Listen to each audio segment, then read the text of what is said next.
کیا ہے؟ سنت رسول ہوئی، سنت ہوئی نا کہ ہم نے اس پر عمل کرنا ہے. سنت جناب محمد مصطفیٰ ہے. سنت کیا ہوتی ہے؟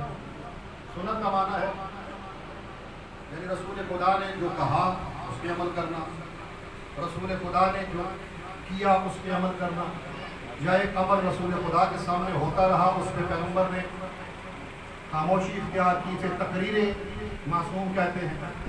تقریر کا معنی یہ نہیں ہے جو مثلا جس کو آپ کتابت کے لیے کہیں. تقریر معصوم یعنی معصوم کا کسی عمل کو دیکھنا اور اس پر خاموش رہنا، یعنی اس پر اپنی رضامندی کا اظہار کرنا، سنت ہوگی. اب جو پیغمبر نے کہا اس پہ عمل کرنا سنت، جو کیا اس پہ عمل کرنا سنت. اب رسول خدا نے جو کہا ہے اس پہ عمل کرنا سنت، یعنی پیغمبر نے کہا کہ تم قرآن سے تمسک کرو، اہل بیت سے تمسک کرو، یعنی الفاظ کی شکل میں کہا. تو مطلب یہ ہے کہ پیغمبر کے اس فرمان پر عمل کرنا سنت ہوا. عمل کریں گے تو سنت بھی کہلائے گی، عمل کریں گے تو ہدایت بھی ملے گی. اب اسی طرح پیغمبر کے جو اعمال ہیں جو پیغمبر نے خود کر کے دکھائے ہیں وہ بھی سنت ہے. توجہ رکھیے، پیغمبر نے جو کر کے دکھایا. لیکن مسلمانوں کو دوسری سنتیں بڑی یاد ہیں کہ پیغمبر کپڑے ایسے پہنتے تھے. مجھے نہیں پتا کہ رسول پاک کے کپڑے وہ جو آج کل آپ دیکھتے ہیں ٹخنوں سے اوپر ہونی چاہیے، مسواک ایسے کرتے تھے. پیغمبر اٹھتے ایسے تھے، بیٹھتے ایسے تھے. وہ سنتیں یاد ہیں، عمل ہے نا پیغمبر کا. لیکن یہ بھی تو ہے کہ پیغمبر کچھ اور بھی عمل کرتے رہے، عمل کر کے دکھلاتے رہے. کبھی حسن اور حسین کو مدینے کی گلیوں میں اپنی دوش پر اٹھا کر عمل کر کے دکھاتے رہے. الحسن والحسین سیدہ شباب اہل الجنہ، میرے بیٹے حسنین جنت کے جوانوں کے سردار ہیں. یہ عمل رسول ہے نا. اب اس کا معنی کیا ہے؟ یعنی عمل رسول سے ثابت ہے حسنین کی محبت سنت رسول ہے. اور کبھی رسول عمل کر کے کسی کے احترام میں اٹھ کر اپنی جگہ چھوڑ کر اپنی جگہ پہ بٹھا کر عمل کر کے بتاتے رہے تو وہ میری زہرا کا یہ مقام ہے. وہ رسول یہ کہہ رہے تھے کہ میرے بعد میری زہرا کا تم نے احترام کرنا ہے. میں رسول جب زہرا آتی ہے تو میں اپنا مقام چھوڑتا ہوں، میں کھڑا ہوتا ہوں آگے بڑھ کر زہرا کے ہاتھوں کے بوسے لے کر میں تمہیں پیغام دینا چاہتا ہوں. زہرا کو اپنی جگہ پہ بٹھا کر تمہیں میں پیغام دینا چاہتا ہوں کہ میرے بعد جب بھی زہرا کا نام آئے نا تو احترام کرنا، کھڑے بھی ہو جانا، درود بھی پڑھنا، اور یاد رکھو میرے زہرا سے کسی کا تقابل مت کرنا. دلیل کیا ہے؟ دلیل یہ ہے کہ کوئی بھی آئے میں محمد اس کے احترام میں نہیں اٹھتا، وہ میرے احترام میں کھڑا رہتا ہے. صرف زہرا وہ ہے کہ زہرا میرے احترام میں کھڑی نہیں رہتی، میں محمد اس کے احترام میں کھڑا رہتا ہوں. کیا بات ہے، بے شک بے شک. کوئی تاریخ کا تھا کوئی آیا ہو اس انداز میں جب بھی زہرا آئے. یہ اور بات ہے کہ اگر کوئی ملنے کے لیے مہمان آئے تو آپ کھڑے ہو کر اس سے ملتے ہیں، لیکن معمولاً کہ جب بھی آئے اور انداز بتاتا ہے کہ یہ اس کے احترام میں کھڑے ہوتے ہیں. رسول خدا اور بھی لوگ آتے تھے، پیغمبر ان کے استقبال کے لیے اٹھنا اور بات ہے، احترام میں اٹھنا اور بات ہے. زہرا کے احترام میں اٹھتے تھے اس لیے کیونکہ رسول یہ سمجھانا چاہتے تھے کہ یاد رکھو میرے بعد زہرا کا تم نے احترام کرنا ہے. اور اپنے مقام پہ بٹھاتے تھے. کیوں بٹھاتے تھے؟ اس لیے بٹھاتے تھے کہ سمجھانا چاہتے تھے کہ یاد رکھو یہ زہرا ہے کہ جس میں میری صفات پائی جاتی ہے، جس میں میری صفات ہے. اگر حسب میں سب سے افضل ہوں تو یہ میرے حسب کی وارث ہے. میں محمد نسب میں افضل، زہرا میری نسب، جس طرح میں افضل زہرا افضل. اگر میں نبیوں سے افضل ہوں نا تو زہرا بھی تمام انبیاء سے افضل ہے. اگر میں معصوم ہوں تو زہرا میری عصمت کی وارث، اگر میں شریف ہوں تو زہرا میری شرافت کی وارث، اگر میں حلیم ہوں تو زہرا میری حلم کی وارث، اگر میں متین ہوں تو زہرا میری متانت کی وارث، اگر میں رحمت ہوں تو زہرا میری رحمت کی وارث، اگر میں شریف ہوں تو زہرا میری شرافت کی وارث۔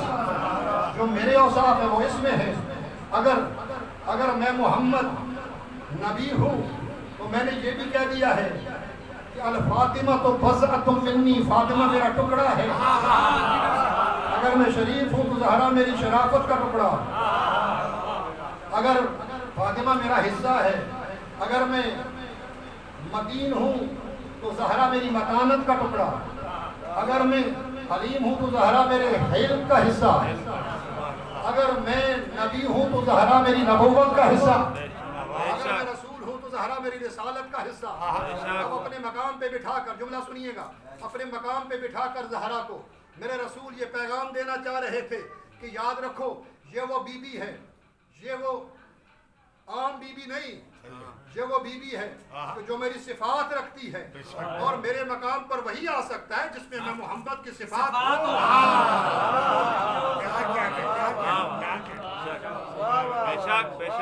میرے مقام پہ ہر کوئی نہیں بیٹھ سکتا، زبردستی بیٹھ جائے تو اور بات ہے، وہ تو آپ کو پتہ ہے کہ یہ دنیا ہے نا، یہاں پہ زبردستی والے کام بھی چلتے ہیں، لیکن زبردستی بیٹھنے سے مقامات نہیں ملتے۔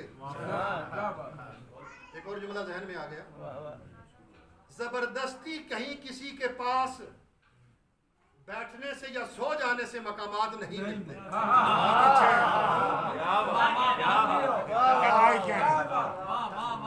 مقام ہوتا ہے، سمجھ آگی بات کی کہ نہیں؟ زبردستی والا یہ کام نہیں،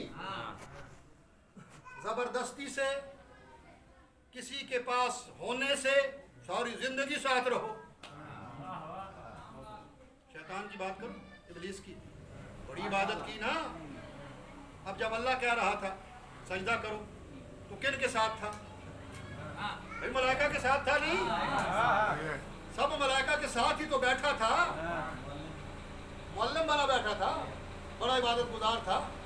بلکہ ایک اور جملہ کہوں، جب خدا کہہ رہا تھا تو یہ یہاں تو نہیں تھا نا، عرش پر تھا، زمین پر تو نہیں تھا، عرشوں پر تھا، بڑے مقام پر تھا، اور بیٹھا کن کی محفل میں تھا؟ نوریوں کی محفل میں بیٹھا تھا۔ لیکن کیا اس کا مقام وہ مقام رہا جو ملائکہ کا ہے؟ نہیں رہا۔ تو پتہ چلا کہ کسی کے ساتھ ہونے سے، کسی کے ساتھ رہنے سے مقامات نہیں بدلتے،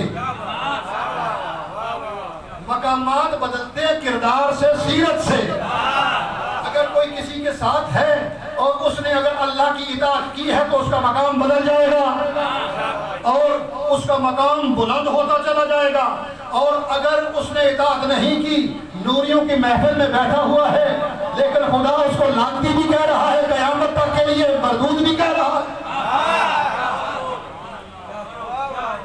ایسا ہی ہے کہ وہ بہت سارے ایسے تھے کہ میرے رسول کے ساتھ تھے، لیکن ان کے دل میں ایمان نہیں تھا، اور ایمان کا نام ہے کل ایمان علی ابن ابی طالب کی اور محمد و آل محمد کی محبت۔ اب جن کے دل میں محمد اور آل محمد کی محبت تھی، ان کے مقامات اتنے بلند ہوئے کہ وہ ایمان کے کتنے درجوں پہ چلے گئے۔ سلمان 10ویں درجے پہ چلا گیا۔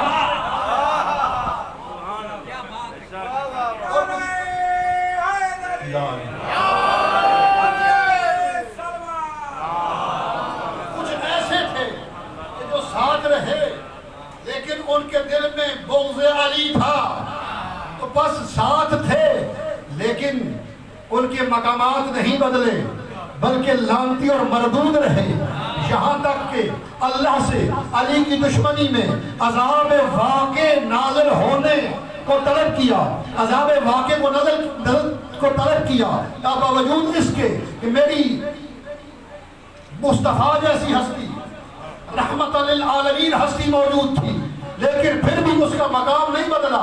اس نے عذاب طلب کیا، آسمان سے پتھر آیا، پھر نار ہوا، تو پتہ چلا کہ دشمنی علی وہ ہے کہ اگر وہ ہو تو جو پیغمبر کے ساتھ ہوتا ہے وہ بھی لعنتی بھی ہوتا ہے، مردود بھی ہوتا ہے، اور خدا اس پہ اپنا عذاب بھی نازل کرتا ہے۔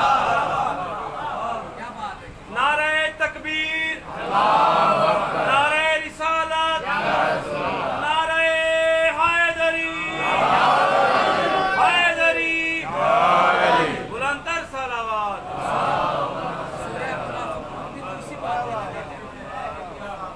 عذاب آ گیا، واہ جی واہ، عذاب آ رہا ہے، عذاب آتا ہے کب؟ کیونکہ دشمنی ہے علی ایسی یعنی بیماری ہے جو لا علاج بیماری ہے، لا علاج بیماری ہے، اور لا علاج بیماری کا نتیجہ عذاب ہی ہوتا ہے، ایسا ہی ہے۔ اب نبی کے ساتھ ہونے سے یا نبی کے ساتھ سونے سے مقامات نہیں بدلتے، زبردستی اور بات ہے، زبردستی والی۔ تو بس اگر تم یہ کہتے ہو نا کہ ہم شیعہ جو ہیں وہ آل محمد کو مانتے ہیں، تو بات زبردستی والی نہیں ہے۔ بس رسول نے چونکہ کہا ہے، پیغمبر نے کہا ہے کہ ان سے تمسک رکھو، ان سے تم جڑے رہو تو ہدایت پا جاؤ گے۔ ہم نے جو پیغمبر نے کہا اس پہ عمل کیا، اور پیغمبر کے فرمان پر عمل کرنا در حقیقت اللہ کے فرمان پہ عمل کرنا ہے۔ اللہ کہتے ہیں میری اطاعت کرو، میرے رسول کی اطاعت کرو۔ پیغمبر کی اطاعت در حقیقت اللہ کی اطاعت ہے۔ اب رسول نے منحصر کر دیا ہدایت کو قرآن اور آل محمد، قرآن اور اہل بیت کی اطاعت میں، ان سے تمسک کرنے میں۔ اور میں نے عرض کیا کہ پیغمبر نے یہ نہیں کہا کہ میں تم میں قرآن چھوڑ رہا ہوں اور صحابہ کو چھوڑ رہا ہوں، بلکہ کہا قرآن چھوڑ رہا ہوں اور اپنے اہل بیت کو چھوڑ رہا ہوں۔